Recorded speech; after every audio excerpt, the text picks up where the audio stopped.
What people should listen to or not? Who decides all that? A grieving man demands of the police officer standing guard over the body of his slain friend, the Elvis of Punjab, Amar Singh Chamkila, in the film that is titled with the singer's name. Shall we try to answer this question?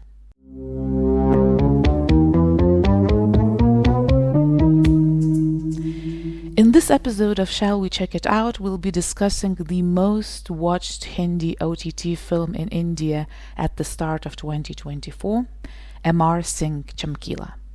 This biographical musical drama tracks the electrifying rise and shocking fall of Punjab's most legendary singer, widely hailed as the Elvis of Punjab. The film received the 2025 International Indian Film Academy Award for Best Film and earned 2 international Emmy nominations. Beyond winning over audiences, it drew widespread critical acclaim, especially for its lead male performance and its narrative style, which fuses animation with archival footage. To unpack the film's allure and impact, I'm joined by an international expert of Indian cinema, the head of Digital Culture, Communication and Media Research Group at Kaunas University of Technology, Professor Šarūnas Paunksnis. Hello, Professor. Thank you so much for joining me. Hi, it's my pleasure. According to Ormax Media, an industry research agency, Amar Singh Chamkila was the most watched Hindi OTT film in the first half of 2024. The agency says that it attracted around 13 million viewers in India. And overall, Indian film and television are the most popular and influential entertainment form in India. But you're not Indian. You are from Lithuania. You are a Lithuanian scholar and professor. So what drew you to Indian cinema and media in general? Well, it's a very long story, which goes back to my days when I was a student, 20 years roughly. So back in those days, that was the time when I got interested in India and Indian cinema. So I was studying something completely different. My studies had nothing to do with India or with cinema.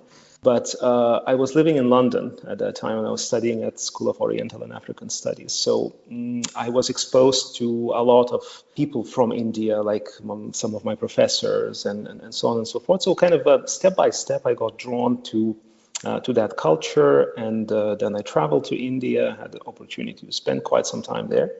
So that's how little by little I got interested in it. And what struck me mostly was the multiculturalism in India. We often, when we say India, we imagine one country with one culture, but India is extremely diverse culturally and cinematically as well. It has a huge number of cinematic traditions, different film industries in different languages that are very different from one another. So this extreme diversity I found really fascinating. So that's how it all started. But of course, one thing is just an interest or passion, but you also made it into an object of your research. You studied political sciences, right? Tell us a little bit about the research that you do currently and how Indian film and television and media ties into this research. Well, that's right. My studies were in political science. My PhD was in political science. But I got interested in cinema, and I started looking at cinema in a more professional way from the standpoint of a political scientist. How cinema, for example, represents certain political, social tensions in the society. How cinema can act as a tool to mobilize the masses, to spread, let's say, propaganda or ideologically indoctrinate. So this was the first steps, how it can be a tool for social and political critique. So that's how it all started, and my PhD largely focuses on these issues. Nationalism in India and its representations in cinema and so on. So, over the years, my object of my research has shifted several times, but mostly it's related to cinema and media in India. I did research on representations of neoliberalism in India and the rise of new Hindi cinema that started about two decades ago. And actually, Amar Singh Chamkila, I would call a part of that new Hindi cinema movement. I have very recently, less than a year ago, published a co-edited book on experimental Indian cinema and one particular filmmaker and his work. So my interests are quite diverse when it comes to cinema and media in India. It's very clear now that you're the right person to talk about this film, Chamkila, in short, because it does touch upon some political tensions in the Punjab region. And as I already mentioned in the introduction, the film tells about the so-called Elvis of Punjab, a Punjabi singer. When we talk about Indian music, Punjabi music is probably the first association that we have, but it also has a lot of association with violence, because the business of Punjabi music is known for its violence and rifles and the bloody competition. So can you enlighten us a little bit about the place and the role of Punjabi culture and music in India in general? I mean, I wouldn't say that Punjabi music is somehow, better or more visible or something like that. There are certain circumstances that led to its visibility. One thing is that when it comes to popular music in India, it's dominated by film music, has been for a very long time. Now things are slightly changing because the cinema itself is transforming. There is less music now in films. But Hindi cinema, the mainstream, what is known as Bollywood, has been dominated for decades by Punjabi filmmakers. So these big families, the Kapoors, the Chopras, that dominated, especially the Kapoors, they are all Punjabis. They came to Bombay, as the city was called then, after the partition in late 1940s. So in their films, we can see a lot of Punjabi culture because it was their culture. Their films, let's say Raj Kapoor films, they don't put a lot of emphasis on Punjabi identity or something like that. But still, here and there, we can see, in music, it comes through, it may be in language. So Punjabi culture became very much there as part of the mainstream culture, especially in the Hindi-speaking part of the country. So that's how in Punjabi music became more visible. Then there is another aspect, very strong Punjabi diasporas, especially in United Kingdom, North America. And through these diasporas, then the music has spread outside the country. So whenever we outsiders, let's say Europeans and so on, we think about Indian music, often it may be that it's Punjabi music coming from one particular region. So it may be Bhangra, it may be a Punjabi hip hop or something of that sort. Now that also relates to overall Punjabi culture, because Punjabis tend to be quite entrepreneurial. And let's say if you look at Indian food or Indian restaurants in Lithuania or anywhere else in Europe. And if you scrutinize the menu, you will see that actually it's dominated by Punjabi dishes. But it's known as Indian. So that has to do a lot to Punjabi entrepreneurship. So they managed to, let's say, sell their culture extremely well and popularize it extremely well. But the popularity of Punjabi culture, music, food within India, is it contained to the region of Punjab, or is it spread across the country? How does that work within India? Yes and no. Let's say in terms of music, if it's music in Punjabi language, let's say the music of Chamkila, he was singing in Punjabi, it will not be understood by someone who is not conversant in that language. So people will not be able to listen to. But nowadays, let's say if you look at cinema, many lyrics are of all Punjabi music are written in Hindi, so there would be more takers for it. So in this way, Punjabi music has a way to travel across the country to different cultural regions and so on. I mean, when it comes to other cultural elements like food, of course, I mean, Punjabi food is very much also valued elsewhere in India, not just in Punjab. Punjabi music industry and Indian films, it reminds me really of the emergence or formation of music industry in America. So it's when people understood that, oh, this is something that we can make money of. They started kind of forming those gangs or clans to kind of get the biggest share of this income and profit. At the rise of the music industry in the States, it also was a pretty violent and gangster, so to say, business. So is that representation true to any extent? Yeah, well, to some extent, I would say. I mean, I would say that, cinema, whether it's Chamkila, there are other films, there are other representations of that as well. Let's say, for example, in 2016, I believe there was a very famous film that came out. It's called Urta Punjab, which means the rising Punjab, which was focusing on the hip hop industry. And the film was met with a lot of criticism. And there were even, I think, calls to ban the film and so on, because it was allegedly representing Punjab in a very negative light, which is not true. It's not like that. So there were a lot of discussions around that, to what extent it's true, to what extent it's not. So to some extent, yes, but cinema tends to sometimes exaggerate a bit more to emphasize this gangster style, and even Chamkila, sometimes it's called the first gangster rapper of Punjab before gangster rap became the thing.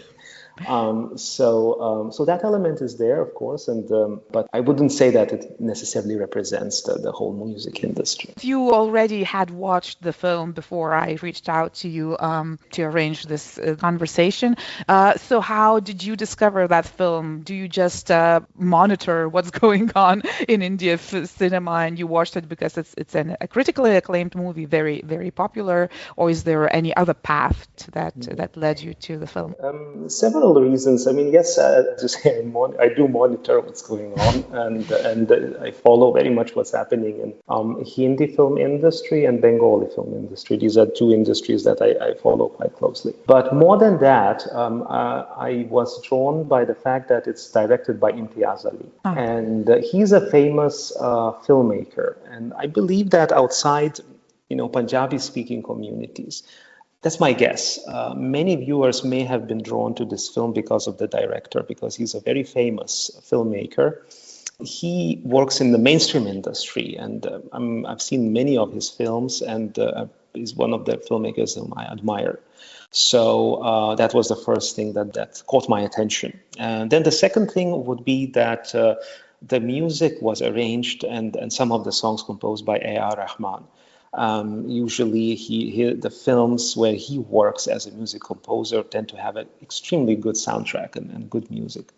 So mainly when I saw these two names attached, that was the first thing that clicked. And were your expectations met? Because obviously you had certain expectations, quality standards that those two creators meet. So was it what you expected, or maybe they diverted from their usual style? Absolutely, it met my expectations. I was surprised actually by the turn that Imtiaz Ali took, because he's a very mainstream filmmaker. So he did some stuff which is a bit heavier. Let's say he did web series a couple of years ago on Netflix. He didn't direct, but he wrote. It's called She. I think 2 seasons came out. And it shows this kind of gritty Mumbai underbelly crime thriller. But he is known more for love stories and this kind of stuff. So it struck me that it's a very different genre that he's now working in. But apart from that, I really enjoyed the film. I think it's very interesting and it is an achievement. Yeah, talking about love, romance is something that we immediately associate Indian mainstream cinema with. Bollywood, it's built on romance and they do it exceptionally well. Where is the romance in this film? This film has zero romance. Yes, of course, Chamkila finds this girl that then becomes his partner in singing, then his wife. But I mean, it's not in the forefront of the film. It doesn't drive the story. It's just to reveal how controversial as a personality he was, as a character, right? But there's no love in the film. The film is not driven by love. Were you surprised? No, not at all. Because Hindi cinema overall started changing roughly around 20 years ago, like around 2005, 6 or something like that. And these more stereotypical elements like the song and dance elements, the love story, and so on, started taking a back seat, let's say. And what became more prominent in the films is social criticism and social realism in general. Many films started focusing on crime, on political issues, the underbelly, whether it's Mumbai or Delhi or some other city.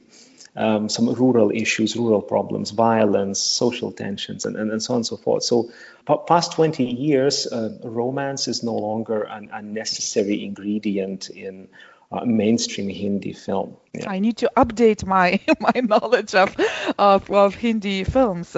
But regardless, Chamkila does sing about love. All of his songs are about love. And the way he sings about love reflects the way people think about love. And so it's not like really prettified or romanticized way of singing. He tries to portray or to reflect the thoughts and the feelings of his countrymen the way they are. And that attracted a lot of backlash in his home country and in his region. He was hated by everyone that could possibly hate someone, by clergy, by religious conservatives, by cultural moral guardians, political extremists, women's associations, even folk traditionalists. But in the film, the character of Chamkila, he says, well, I'm not the only one singing these types of songs. That's what Punjabi music is. That's what we sing. So why do you think he became the target of all this hate? Well, Chamkila is both right and wrong in saying that why me, everyone sings, because that's true that, he didn't appear in vacuum. That kind of singing tradition, those kind of lyrics, extremely sexualized and so on, that was already there. And it used to be sung in different areas, in mostly associated with rural Punjab. But all of that was done behind the closed doors. So let's say men would gather, drink, and sing these kind of songs, or men would work in the fields and would be singing. There is a tradition also of women singing during the weddings. It's called the Sitniya singing. It's when women before or during the wedding would sing a very raunchy songs, sexualized songs, mostly mocking the groom and groom's family, and mother-in-law, and so on. So that is there, that tradition is there. But what Chamkila did, he brought it out into the open. He started singing publicly. He started recording and selling cassettes. So that is something that no one did before. And as long as it is behind the closed doors, like everyone is doing it, but no one is doing it openly. Chamkila brought it out in the open, which was a huge scandal. So in this way, he's right. Like everyone is doing it, but at the same time, he's the only one doing it publicly.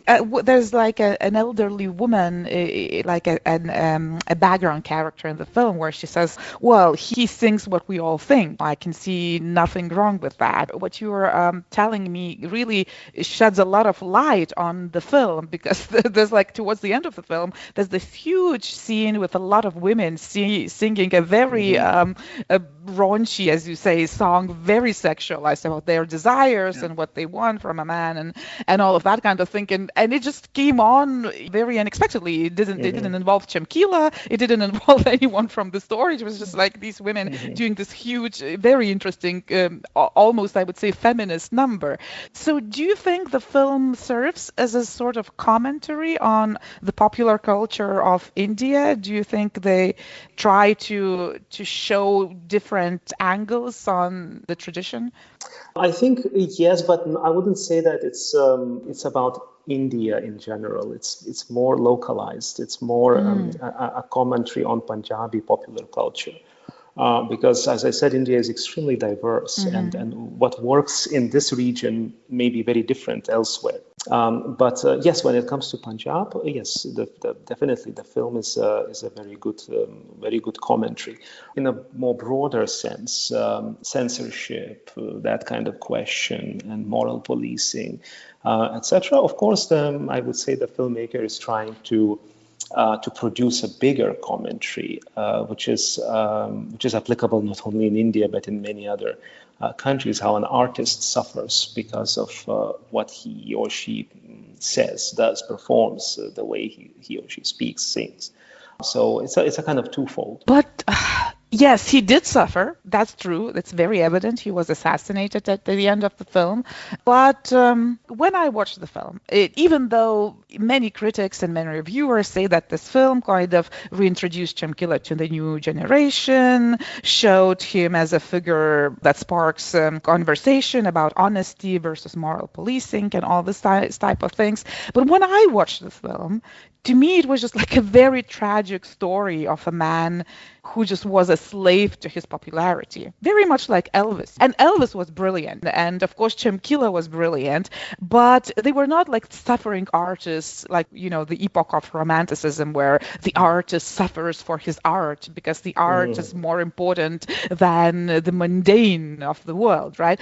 They were not those types of artists. They were the types of artists that just wanted to be loved by masses of people, and that kind of became their parish, you know. Do you actually see him as a hero in this film and in general?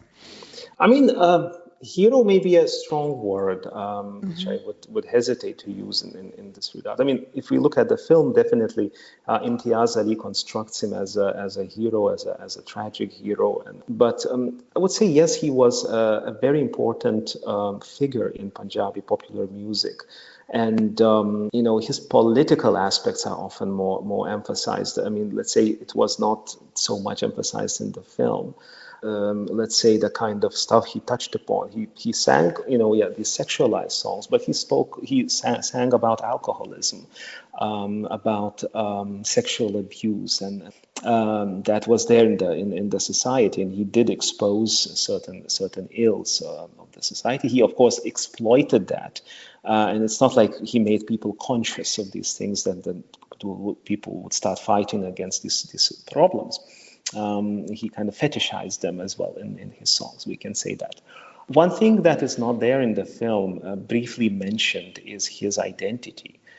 He was a Dalit, and he belonged to the social section which used to be known in the past as the untouchables. And so what film emphasizes is his poverty, that he worked in a factory, there's knitting socks and so on. But his caste is completely ignored, and the kind of stuff that most likely his family had to go through, probably for generations, and how he, as a Dalit, managed to emerge as the best-selling author, musician in Punjab. That is something that is not there. Would have been interesting to see in the film. And the kind of suffering that was attached to that. Oh, but that explains so much to me now. Maybe when people make those films, Indian filmmakers, they just assume that the audience would know a lot. And maybe that's why the film was so popular, because the audience knew certain things that you are explaining now. But for me, I don't necessarily know them. But now it really just, his journey makes sense, because he went from being hated by everyone to being loved by the same people that would normally hate him. And that really explains why he couldn't give up that love, because that public love, because for him it was his entire self-esteem, probably his self-value was tied to it, and he didn't want to let go of it. So then I understand his tragedy, and he wasn't just an artist who wanted to make a lot of money and couldn't bear the idea of losing the money. It was much more, right? Yeah. I mean, absolutely. He's probably I mean, I would assume that he's the first in his family to break out of the cycle of poverty and violence. I mean, that there's a lot of caste violence in India. Still? Of course, yes. So he's the first one to break out of that economically and so on, and to reach a certain social standing, and being on the stage where everyone is clapping and wanting him. I can understand that this was something of a dream. Probably that's must have been very addictive. I feel like this film has to be released internationally with a set of notes that explains it. Do you think it's still enjoyable beyond all those cultural references that maybe the wider international audience wouldn't get? Of course it is. I mean, even without this knowledge, you can really enjoy the film, and it's very well made film. The way it, let's say, uses animation and split screen and so on. So it's very interesting, and the acting as well. I mean, Diljit Dosanjh, who played the lead role, does exceptional job, and he's in Punjab. He's a superstar. He's a musician and also an actor. So I would say, even if you don't know certain things about Punjab or social fabric of the society, it's a very, very well made film. Okay, so they use archival material and animation in addition to live action. Of course, the male lead he's fantastic. He's superb, And I always think that the archival material that they use a little bit undermine the real person, because the actor looks so much better than him and maybe, even sings better than him. But what do you think is the role of animation in that film? Well, hard to say, but I immediately recognized Imtiaz Ali's style, because he used that in his earlier film, which was, I think, released in 2011 or something, a film called Rockstar, which also focuses on a fictional musician, a kind of a rock star, and a kind of somewhat similar character. And that film also uses a little bit of animation. So maybe Imtiaz Ali used this to push the boundaries of what is real, and to kind of show the whole story and the character in a more kind of not realist fashion. To show that a person becomes a kind of a myth, a legend, because there's some of that animation is like from a sketchbook and right. so on. So it's almost like legends are being told about him. I would interpret like that. It creates some sort of a distance with the real story and the real person. Are the critics and the reviewers right? Is Chamkila, was he before this film kind of forgotten? I mean, Chamkila, he was famous in the 1980s. He was assassinated in the late 1980s. So definitely for the generation, the present generation, younger generation born after that time, that character Chamkila himself may be not someone very relevant. And maybe many younger people discover Chamkila from scratch because of this film. Maybe many have learned that a lot of Punjabi present artists are influenced by Chamkila, because his influence didn't die with him. He influenced so many other popular musicians. Diljit Dosanjh himself admitted that he's very much influenced by Chamkila. And many other artists as well, and especially the hip hop artists. So maybe for many it was a revelation that these hip hop artists, who are extremely popular, actually were influenced by Chamkila. So in a way, yes, I would say that the younger generations probably discovered Chamkila. And I would say more than just in Punjab, people in many other regions in India actually discovered Chamkila for the first time because of this film. As I said, if you don't speak Punjabi, you will not be able to understand, because it's all about the lyrics. It's all about what is being said. So because of this film, which was by a very renowned filmmaker, many found out about Chamkila for the first time, probably. When we judge films that are submitted for international Emmys, or when the broadcasters or buyers make decisions what film to release, one of the questions is why now? Especially with biopics. Why now? Why in 2024 we need a film about such a figure, cultural figure as Chamkila? And obviously Netflix made the right bet because it did resonate across India. Why do you think this particular time was the right time for this film to kind of surge in popularity? What is there in the film that resonates with modern day Indian culture or society? Well, difficult to say. I mean, we would probably need to look into Punjabi culture and social realities and what resonates with them. But probably I would be able to connect it with larger picture that goes beyond just the character or the story of Chamkila, the question of artistic freedom, the question of censorship. Also, a very popular artist, Punjabi hip-hop artist, Sidhu Moosewala, was assassinated. That I believe happened in 2022. Who also claimed that he's very much a follower of Chamkila and influenced by him. And so I would say that maybe that also contributed to their decision to make a film about Chamkila. Is censorship or moral policing still a prevalent tendency, if I can call it, in India or certain regions? Yes. I mean, the question of censorship in India has been there for decades. And many filmmakers often complain that certain sensitive topics cannot be really talked about openly, freely in films and so on. So yeah, it has been a question. It has been a problem for many decades. So yeah, that is there. And of course, with the rise of OTT. Yes, and with the arrival of Netflix at India, more opportunities opened because OTT is known like across the world as a medium or as a distribution channel that is much more liberal and free, and because people choose to subscribe and they pay, and it's internet. It's not controlled by the government. And Chamkila, I think it's very apt that it was released on a streaming platform. Do you think it would be possible to show such a film in theaters in India? Yeah, I think it would be possible to show in theaters. I don't think the film has a lot of problems that would prevent the film from being released, or I didn't find anything very problematic there in this particular film.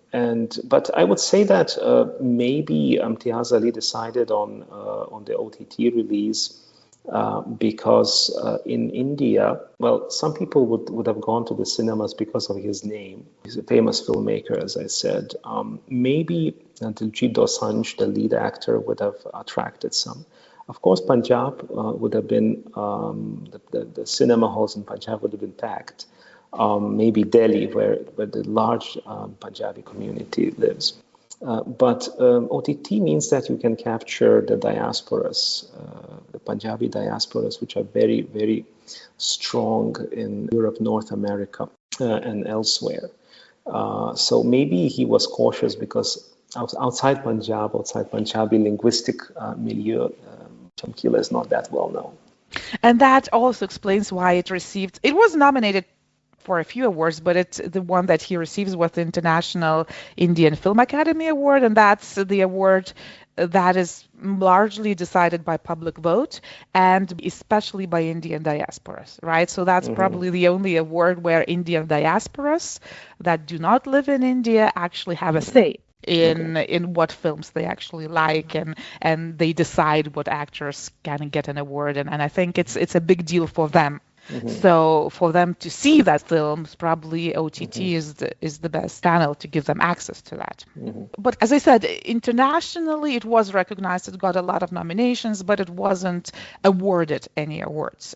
So it still kind of signals its cultural significance is very much confined to the Indian population, either living in India or outside of the country. So, but do you think it carries any significance, cultural significance outside of India? Well, outside of India and diasporas, yeah, I mean, it gives an insight into regional culture which is not a mainstream. So when we see a lot of the films that make it big, Indian films that make it big outside India, often we see mainstream cinema. We see this kind of cultural mainstream being represented. For something that is not mainstream to get this international recognition and visibility, it's not a common thing. So I would say that audiences would benefit from a glimpse into a culture which is often neglected in the mainstream. So small regional culture, artistic tradition, which itself is quite marginal and performed and created by someone who is from a very marginalized background himself. So this is a very interesting story. Yeah, fascinating. I mean, after this conversation now, I'm seeing everything in a new light because, as I said, for me, it was like very much of a story of an entertainer who just couldn't give up his fame, even though it meant that he would lose his life because many people openly threatened him. And then we still don't know who killed him, right? This investigation is closed and nobody discovered that, right? Am I right? That's correct. That's correct. Nobody really knows what happened. Yeah, because nobody really wanted to reveal, nobody wanted to take the blames. So the investigation was closed, and it showed in the film that it was closed.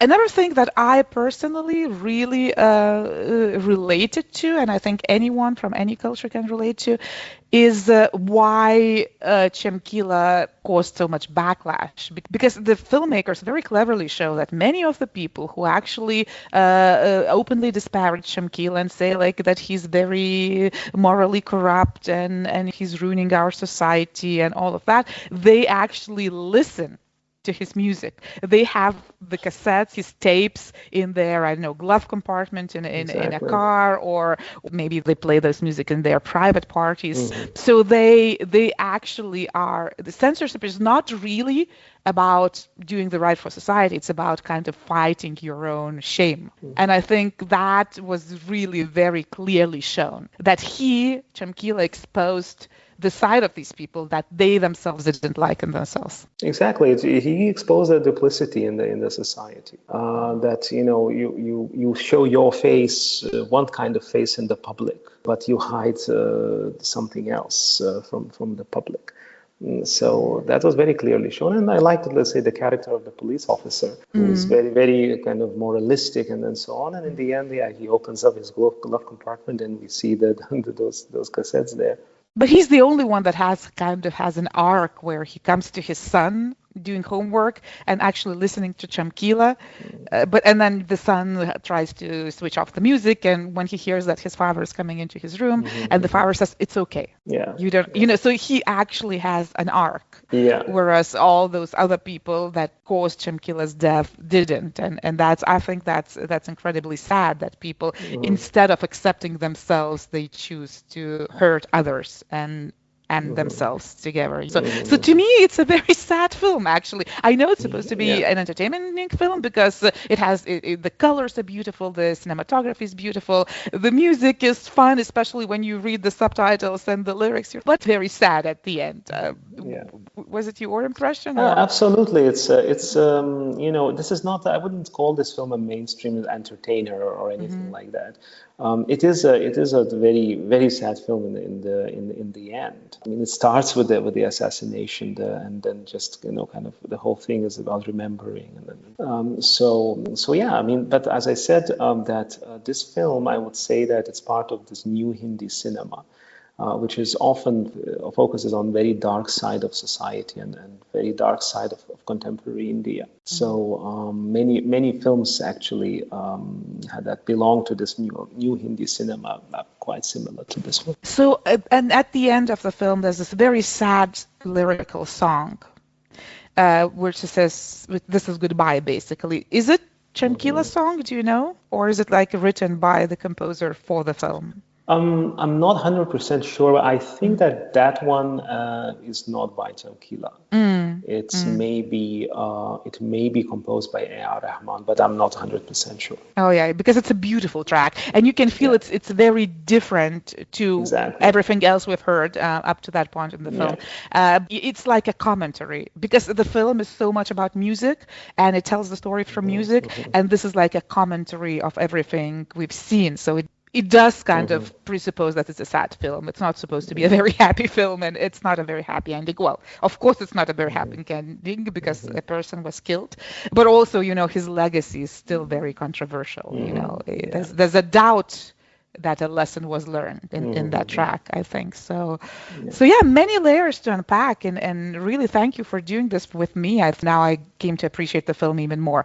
So the last question is a traditional one. The podcast series is called Shall We Check It Out? And it's a question for my guest, but also for the audience, if they want to check out the film after our conversation. Now, I revert this question to you. Would you recommend your family, students, colleagues should check it out? I would absolutely recommend it. This is a really fascinating film, extremely well made. It offers a glimpse into a often neglected part of Indian culture, regional culture. So definitely, yes. If you are intrigued by our conversations, by all means, check out the film. And in the meantime, thank you very much for your time and for your insights, Professor. Thank you very much. It was a pleasure talking to you.